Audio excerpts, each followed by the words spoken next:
शांति। आज बाबा के 22 जुलाई 21 के महावाक्य हैं। मुरली का टाइटल है मीठे बच्चे। वृक्षपति बाप ने तुम बच्चों पर बृहस्पति की दशा बिठाई है। अभी तुम अविनाशी सुख की दुनिया में जा रहे हो। वृक्षपति बाप ने तुम बच्चों पर बृहस्पति की दशा बिठाई है। अभी तुम अविनाशी सुख की दुनिया में जा रहे हो।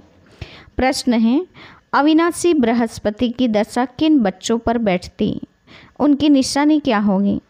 उत्तर, जो बच्चे जीते जी देह के सब संबंधों को त्याग अपने को आत्मा निश्चय करते हैं, ऐसे निश्चय आत्मिक बुद्धि वाले बच्चों पर बृहस्पति की दशा बैठती है। उनके ही सुख का गायन है कि अतीन्द्रिय सुख गोप गोपियों से पूछो, उनकी खुशी कभी भी गुम नहीं हो सकती। गीत है ओम नमो शिवाय। ओम शांति। बच्चों ने बाप की महिमा सुनी। आज के दिन तो कहा ही जाता है वृक्षपति डे, जिसको मिलाकर कहा है बृहस्पति। इनको ही गुरुवार भी कहा जाता है, न कि गुरुवार परंतु सतगुरुवार। बंगाल में बहुत मानते हैं। गाया जाता है मनुष्य सृष्टि का बीज रूप, इसलिए वृक्षपति कहते हैं। बीज ठहरा तो पति भी ठहरा। वृक्ष के बीज को बाप भी कहते हैं, उनसे वृक्ष उत्पन्न होता है। यह है मनुष्य सृष्टि रूपी झाड़, इनका बीज ऊपर में है। तुम जानते हो हम बच्चों पर अब अविनाशी वृक्षपति की दशा है, क्योंकि अविनाशी स्वराज्य मिल रहा है। सतयुग को कहा ही जाता है अविनाशी सुखधाम, कलयुग को कहा जाता है विनाशी दुखधाम। अभी दुखधाम का विनाश होना है, सुखधाम अविनाशी है। आधा कल्प चलता है जो अविनाशी वृक्षपति स्थापन कर रहे हैं। बच्चों को सर्विस के लिए पॉइंट्स नोट करनी हैं। प्रदर्शनी में यह पॉइंट्स मुख्य समझाने की हैं, क्योंकि मनुष्य तो कुछ भी जानते नहीं। बरोबर यह है ज्ञान। अब बाप यह ज्ञान देते ही हैं नई और पुरानी दुनिया के बीच में, फिर यह प्रायः लोप हो जाता है। देवताओं को यह ज्ञान नहीं होता है। अगर यह चक्र का ज्ञान हो तो फिर राजाई का मजा ही ना आए। अभी तुमको ख्याल होता है ना, क्या राज्य लेकर फिर हमारी यह हालत होगी? परंतु यह तो ड्रामा बना हुआ है, चक्र को फिर नहीं है। वर्ल्ड की हिस्ट्री ज्योग्राफी रिपीट हो रही है। कैसे रिपीट हो रही है यह तुम बच्चे जानते हो। यह है मनुष्य सृष्टि। तुम्हारी बुद्धि में मूल वतन का झाड़ भी है, सेक्शन सबका अलग अलग है। यह बातें कोई की बुद्धि में कभी नहीं होगी। कोई शास्त्रों में तो यह लिखी हुई नहीं है। हम आत्मा असूल शांतिधाम के रहवासी हैं, अविनाशी हैं, कब विनाश को नहीं पाते। वह समझते हैं बुदबुदा पानी से निकल फिर उसमें मिल जाता है। तुम्हारी बुद्धि में सारा राज है। आत्मा अविनाशी है, जिसमें सारा पार्ट नोंदा हुआ है। यह चक्र का नॉलेज कोई शास्त्रों में नहीं है, बल कहाँ कहाँ स्वस्तिका भी दिखाते हैं। चक्र की सिर्फ ऐसे ऐसे लकीर लगा देते हैं, जिससे सिद्ध होता है अनेक धर्म थे। बाप ने समझाया है मुख्य धर्म और शास्त्र हैं 4। सतयुग त्रेता में तो कोई धर्म स्थापन होता नहीं है, न वहाँ कोई है मुख्य धर्मशास्त्र। ये सब द्वापर से शुरू होते हैं, फिर देखो कितनी वृद्धि होती है। अच्छा, गीता कब सुनाई गई? बाप कहते हैं मैं कल्प के संगम युगे ही आता हूँ। उन्होंने फिर कल्प अक्षर निकाल सिर्फ संगम युगे युगे लिख दिया है।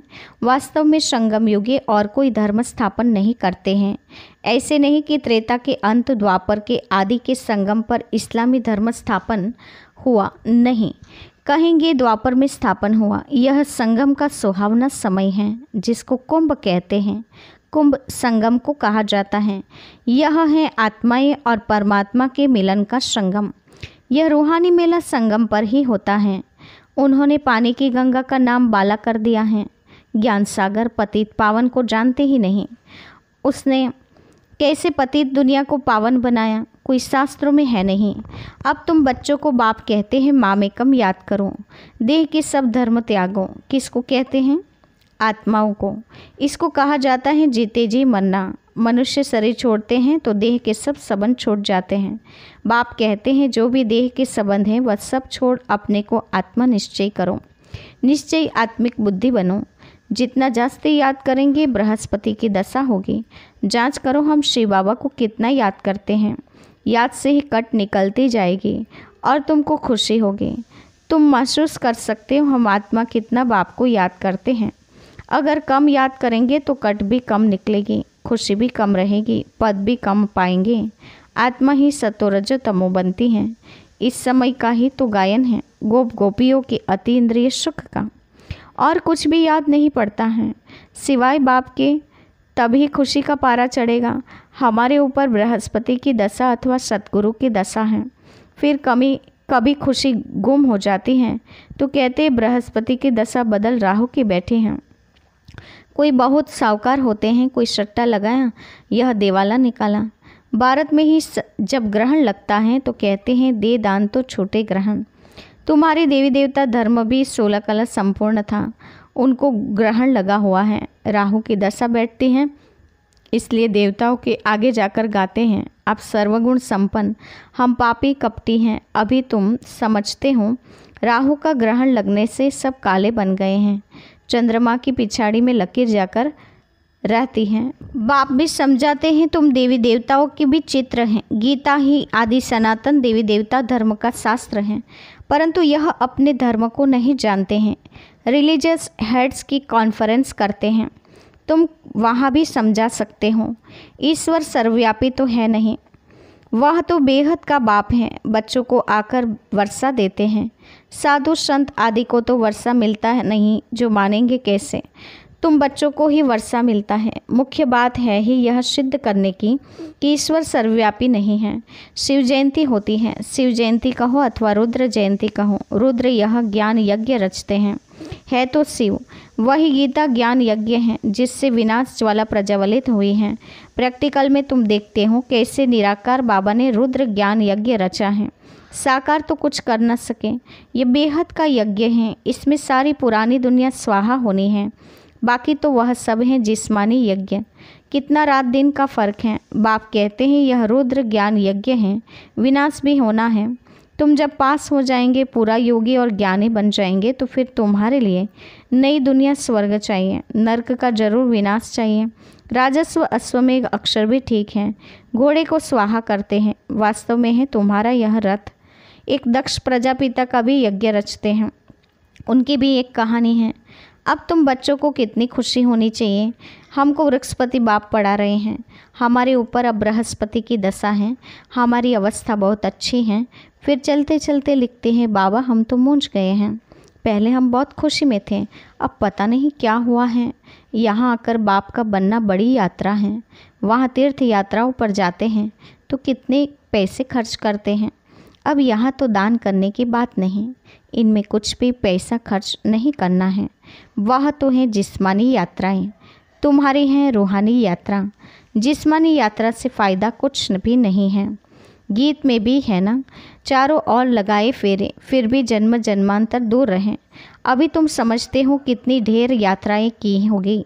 कहाँ न कहाँ मनुष्य जाते जरूर हैं। हरिद्वार में गंगा जी पर जरूर जाते हैं, पतित पावनी गंगा समझते हैं ना। अब वास्तव में तुम हो सच्ची सच्ची ज्ञान गंगाएं। तुम्हारे पास भी बहुत आकर ज्ञान स्नान करते हैं। बाबा ने समझाए हैं सद्गुरु एक ही हैं, सर्व का सद्गति दाता सिवाय एक सद्गुरु के और कोई गुरु नहीं है। बाप कहते हैं मैं तुमको कल्प कल्प संगम युग पर आकर सद्गति दे पुजारी से पूज्य बनाता हूँ, फिर तुम पुजारी बन दुखी बन जाते हो। यह भी अभी पता पड़ा है। बरोबर हमारा आधा कल्प राज्य चलता है, फिर द्वापर में हम सो देवी देवता वाम मार्ग में चले जाएंगे। जब रावण राज्य शुरू होता है तब से ही वाम मार्ग शुरू होता है। उनकी भी निशानियां हैं। जगन्नाथ के मंदिर में जाओ तो अंदर काली मूर्ति हैं, बाहर में देवताओं के गंदे चित्र हैं। उस समय अपने को भी थोड़ी ही समझ में आता था कि क्या है। विकारी मनुष्य विकारी दृष्टि से देखेंगे तो समझते थे देवताएं भी विकारी थे। यह लिखा हुआ है देवताएं वाम मार्ग में जाते हैं, ड्रेस भी देवताओं की दी है। यहाँ भी देलवाड़ा मंदिर में जाओ तो ऊपर में स्वर्ग लगा हुआ है, नीचे तपस्या में बैठे हैं। इन सब राजों को और कोई जानते नहीं। बाबा का तो अनुभवी रथ है ना। तुम बच्चे अब समझ रहे हो। आत्माएं और परमात्मा अलग रहे बहुकाल। तुम तो जो पहले अलग हुए हो, फिर तुम ही आकर पहले मिलते हो। सतयुग का फर्स्ट प्रिंस है श्री कृष्ण। कृष्ण का बाप भी तो होगा ना। कृष्ण के तो नाम माँ बाप का भी इतना कुछ दिखाते नहीं हैं, सिर्फ दिखाते हैं माथे पर रखकर नदी से उस पार ले गया। राजा आदि कुछ नहीं दिखाई हैं। उनके बाप की महिमा क्यों नहीं है?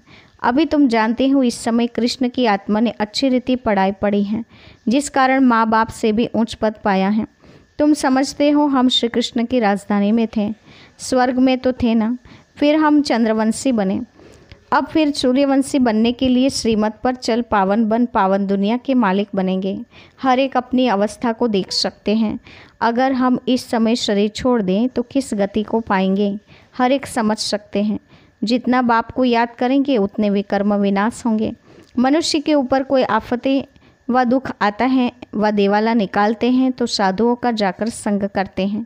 फिर मनुष्य समझते हैं यह तो भगत आदमी है, ठगी थोड़ी ही करेंगे। ऐसे ऐसे भी 2-4 वर्ष में बहुत धनवान हो जाते हैं। उन्हों के बहुत छिपे हुए पैसे होते हैं, हर एक अपनी बुद्धि से समझ सकते हैं। तुम्हारे में भी बहुत हैं जो बहुत कम याद करते हैं। इसलिए बाबा कहते हैं अपना कल्याण चाहते हो तो अपने पास नोटबुक रखो, चार्ट नोट रखो। हम सारे दिन में कितना समय याद में रहें। मनुष्य तो सारे जीवन की भी हिस्ट्री लिखते हैं। तुमको तो सिर्फ याद का चार्ट लिखना है, अपनी ही उन्नति करनी है। बाबा को याद नहीं करेंगे तो ऊंच पद पा नहीं सकेंगे। विकर्म विनाश ही नहीं होंगे तो ऊंच पद कैसे पाएंगे? फिर सजाएं खानी पड़ेगी। मोचरा भी जो खाएंगे तो पद अच्छा मिलेगा। मोचरा खाकर फिर कुछ थोड़ा बहुत पद पाना, वह फिर किस काम का? धर्मराज का मोचरा न खाए, बेइज्जती न हो, यह पुरुषार्थ करना है। तुम देखते हो शिव बाबा बैठा रहता है, फिर धर्मराज भी हैं, तुमको सब साक्षात्कार कराते हैं। तुमने यह किया था, याद है? अब खाओ सजा। फिर उसी समय सजाए उतनी ही खाते हैं जितनी जन्म जन्मांतर खाते हैं। पिछाड़ी में थोड़ा रोटी टुक्कड़ मिला, उससे क्या फ़ायदा? मोचरा तो नहीं खाना चाहिए। अपनी अवस्था की जांच करनी है। जैसे पोता मेल निकालते हैं, कोई 6 मास का, कोई 2 मास का, कोई तो रोज का भी निकालते हैं। बाप कहते हैं तुम भी व्यापारी हो। कोई विरला व्यापारी बेहद के बाप से व्यापार करे। धन नहीं तो तन मन तो है ना। उनको सराफ भी कहते हैं। मट्टा सट्टा करते हैं ना। तुम तन मन धन देते हो, रिटर्न में 21 जन्मों के लिए कितना वर्षा पाते हो? बाबा हम आपका हूँ, ऐसी युक्ति बताओ जो हमारी आत्मा और शरीर इन लक्ष्मी नारायण जैसा बन जाए। बाबा कहते हैं मैं तुमको कितना गोरा बनाता हूँ, एकदम रूप ही बदल देता हूँ। दूसरे जन्म में तुमको फर्स्ट क्लास शरीर मिलेगा। तुम वैकुंठ में भी देखते हो। तुम जानते हो यह मम्मा बाबा फिर लक्ष्मी नारायण बनेंगे। एम ऑब्जेक्ट भी दिखाते हैं। अब जो जितना पुरुषार्थ करें, अगर पुरुषार्थ पूरा नहीं करेंगे, दम चक्र मचाएंगे तो अपना पद भी भ्रष्ट कर देंगे। अच्छा, मीठे मीठे सिकिलदे बच्चों के प्रति माता पिता बाप दादा का याद प्यार और गुड मॉर्निंग। रूहानी बाप की रूहानी बच्चों को नमस्ते। हम रूहानी बच्चों की रूहानी माता पिता बाप दादा को याद प्यार और नमस्ते। पूरी मुरली का धारणा युक्त मुख्य सार। पहले पॉइंट, अपनी अवस्था की जांच स्वयं ही करनी है। अपने कल्याण के लिए डेली डायरी रखनी है जिसमें याद का चार्ट नोट करना है। दूसरा, बेहद के बाप से सच्चा सच्चा व्यापार करना है। अपना तन मन धन बाप के हवाले कर 21 जन्मों के लिए रिटर्न लेना है। निश्चय बुद्धि बन सबका कल्याण करना है। वरदान है, अपनी श्रीमत पर विशेष अटेंशन दे। फाउंडेशन को मजबूत बनाने वाले सहज योगी भव। पहली श्रीमत पर विशेष अटेंशन दे। फाउंडेशन को मजबूत बनाने वाले सहज योगी भव। विस्तार है, बाप दादा की नंबर 1 श्रीमत है कि अपने को आत्मा समझकर बाप को याद करो। यदि आत्मा के बजाय अपने को साधारण शरीरदारी समझते हो तो याद टिक नहीं सकती। वैसे भी कोई 2 चीज़ को जब जोड़ा जाता है तो पहले समान बनाते हैं। ऐसे ही आत्मा समझ याद करो तो याद सहज हो जाएगी। ये श्रीमत ही मुख्य फाउंडेशन है।